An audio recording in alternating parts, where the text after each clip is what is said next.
Bringing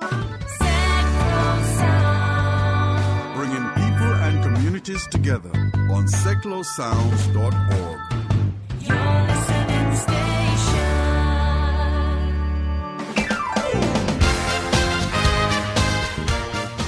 Good morning and welcome to another Sticks Radio show here on Secular Sounds.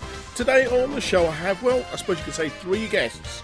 Later on in the hour, I'm going to be talking to Ben-Portsmouth. He was crowned the ultimate Elvis a few years ago in Memphis, in America. He's the first non-American to win the title. He's going to be talking to me later on in the hour. But first up, I've got Jess Distill and Hannah Elizabeth, 2/3 of the folk band, said-the-maiden. They're going to be joining me in a few minutes after we've heard from them. This is their song. It's called simply Soldier the Maid.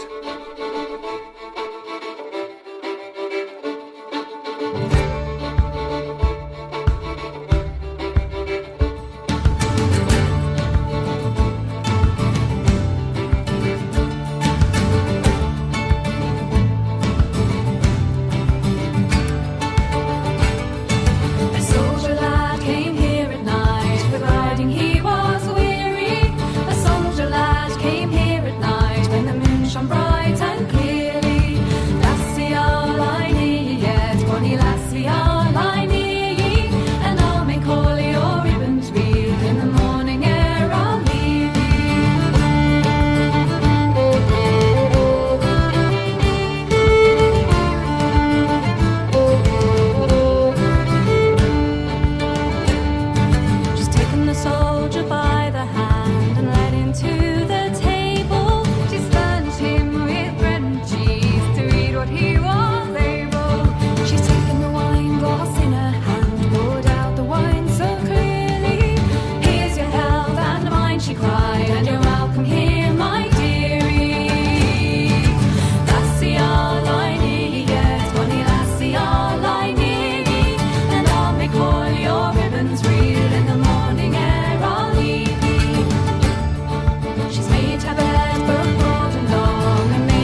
lassie, all I need, and I'll make all your ribbons reel in the morning air. I'll leave thee. On today's show, I've got two guests for one. We've just heard from them, the Soldier, the Maid. This is the band called Said-the-Maiden, and welcome to the show, Jess Distill and Hannah Elizabeth. Hello. Good morning, how are we doing? Very well, thank you. How are you? Oh, I'm great. I love the name. Come on, you've got to tell me, where did you get the name from? Well, we struggled for a long while to come up with a name for our group. For a long time we were known as Hannah, Kathy and Jess, which isn't very catchy, really. So we were singing a song at the time called The Fine Young Smith, and one of the lines in that song we really enjoyed, and it was "Cross the Maid," and we thought that was a really nice kind of line in the song. We liked singing it, but also we liked that it was the maiden was the maid was speaking and saying something, and so we just changed it a bit to said the maid and then maiden, because we just quite liked it, and because there's three of us and we're often singing or talking and telling people stories as well, so we thought it suited us a little bit. I'll tell you what, I just listen to that first song, The Soldier, the Maid. I mean, tell us a little bit about it. It is a traditional song. Mm-hmm. Is it an English song or is it Scottish? It's a child ballad. I don't actually know where it was collected from. Okay.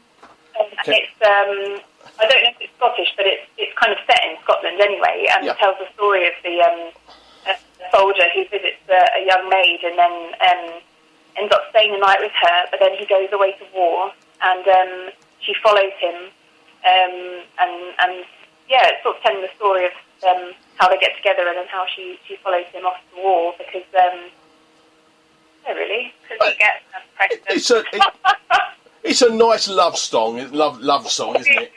Very romantic. Yeah, I think you can have different takes on it. I think we discussed it and we had a slightly different take on it than a friend of ours, and they said they heard it and they took it in a kind of different way. And I think that's just obviously the way that you hear stories, on whether they're songs or whether they're actual stories, and you take a different meaning from it. Well, I think that happens with a lot of songs, and there's different versions of different songs, and people stick their own little twist on it, and it's very interesting. It makes it a little bit more interesting. So, how did the three of you get together? I know I've only got 2/3 of Said the Maiden today, but how did the three of you sort of get together, and how did you first discover music, shall we say? We all met at secondary school many years ago. Okay. We sang in school choirs and school shows together for a few years whilst we were at school. And then we parted ways when we left and went to different universities and got different jobs. But were brought back together through family links and friendship groups. Mm-hmm. And we started playing music really whilst we were on holiday to sort of while away rainy evenings. And decided it was quite good fun, so we went to a folk club, Redbourne Folk Club. Okay. Wrote a couple of songs there, and people quite enjoyed it, so we carried on. Because I must tell everybody, you're all three of you are local girls. You're St Albans area? St Albans, yeah. Kathy's in Bedford now, but we were all... Kathy be forgiven. I live near Bedford, and so she can be forgiven for living in Bedford. It's not a bad place to live. So not quite as posh as St Albans, though, is it really? She keeps trying to get us both to move over there. Does she? As of yet, we haven't been able to find a house big enough to house all three maidens and all our stuff. So. Yeah, and I hopefully not too close to me, because I don't want you practicing at midnight every night. So.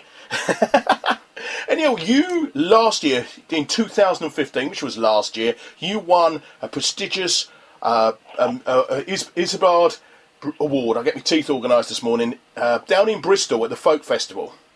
Yes, we did. Yeah, very proud to say that. And I enjoy telling this story because Jess actually entered Said the Maiden without telling Kathy and myself. We'd entered the year before and hadn't been successful, but in the following year Jess entered us. But Kathy and I had no idea. Mm-hmm. So when we won, Jess got the phone call, and then she phoned both of me and Kathy and just said, "This is going to be a bit of a surprise to you, but that's because you don't even know that I put us forward for it." It's good news. So it was a real surprise to us, and we're very grateful that she did re-enter us. So yeah, we were chosen by a panel, and we went to the Great British Folk Festival. We went to Bristol Folk Festival, and we performed on the Saturday evening concert, which is quite sort of in a really big crowd, and we were really sort of, lucky to be able to. We were supporting the Full English that Yeah. evening. And then it took us to the Great British Folk Festival, actually, and we were able to play there, and that was sort of off the back of that award as well. So it's been really lovely to have more opportunities. So how long have you actually been together as the three maidens, shall we call it? I think it's almost 4 years. So it's been a pretty meteoric rise to fame then, hasn't it? Sorry? It's been a pretty meteoric rise to fame. 4 years is pretty good, isn't it? Meteoric rise to something. Well, okay. All right. You've been an overnight sensation in 4 years, which is pretty good, isn't it? Yeah, we've let it grow really, really organically. We didn't really know what it was going to do and where it would take us. I think we really, as Jess said, we genuinely really enjoyed singing together and enjoyed the way our voices sounded together. So we did it, and then one thing led to another, and it really was like that. So we've started. So, I mean, really, you couldn't have expected it, when you first started 4 years ago to win this award and to be as successful and working with people like the Full English. The Full English you can explain what the Full English is, can't you? You know who they are. The Full English is sort of a folk supergroup, I guess you can call them. Some of the biggest names in folk, so you've got Seth Bateman, Nancy Kerr, Faye Heald, Sam Sweeney, and lots of other people who I can't remember off. Yeah, it is basically a folk supergroup, and fronted by Steph Lakeman, basically, isn't it? And they are wherever the Full English go, it's a sellout. It's they come all over the place and that. So the songs you recorded, or the songs that I've got that I'm going to be playing today, do you actually write songs yourselves and perform your own stuff, or are they all sort of traditional songs? We do mainly traditional stuff at the moment, but we're exploring songwriting a little bit more at the moment. One of the last song on our EP, actually, Polly Can You Swim, is one that we wrote ourselves. And we're just about to start work on our next album, which is going to have a few more self-penned songs, but a new thing for us. Because is the EP out now, is it? Because I knew you were recording an EP. Is it actually out and official? Yeah, it's only available off our website at the moment, but we are looking to get it on iTunes and Amazon. And I guess people can pick it up when they see you perform. Have you got them with you when you perform? Yeah. Of course, yeah. So, actually, you've just given your website a plug. Let's give the website the name of the website and how they can buy this record then. The website is said-the-maiden.co.uk, or you can just put Said-the-Maiden. Yeah, I found it very easily. It wasn't hard to find, but I thought I'd let you say that as well. And so we have a kind of shop page there. Yeah, I did see it on there, actually. I was sort of leading you to do that. So, now, you've played with obviously quite a few of the big names, with obviously Seth Lakeman and all that, which is probably he's probably the biggest name in folk music at the moment in England, I would guess. Is there anybody you'd love to work with who you've not, you'd love to work with and perform with or record with?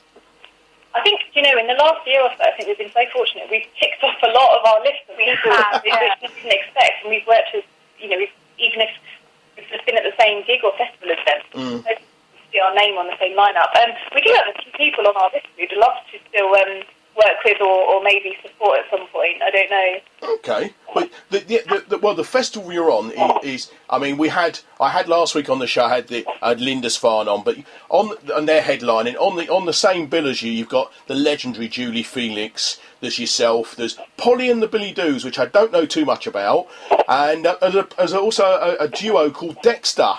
They're on the bill with you, so you're not on your own, and it's the Harpenden Folk Festival. It's Harpenden Roots and Music Festival, World Music Festival. I'll get it organised in a minute, and it's Sunday the 27th of August. I'll tell everybody how you can get tickets for that when we say goodbye. You've recorded this EP, and you say you're recording some more material at the moment for an album. We are indeed, yeah. We've kind of got half to 2/3 of the songs. Well, that's good. So what are we expecting at 2017? Yes, it will be. Yeah, I say we've got those songs. They're not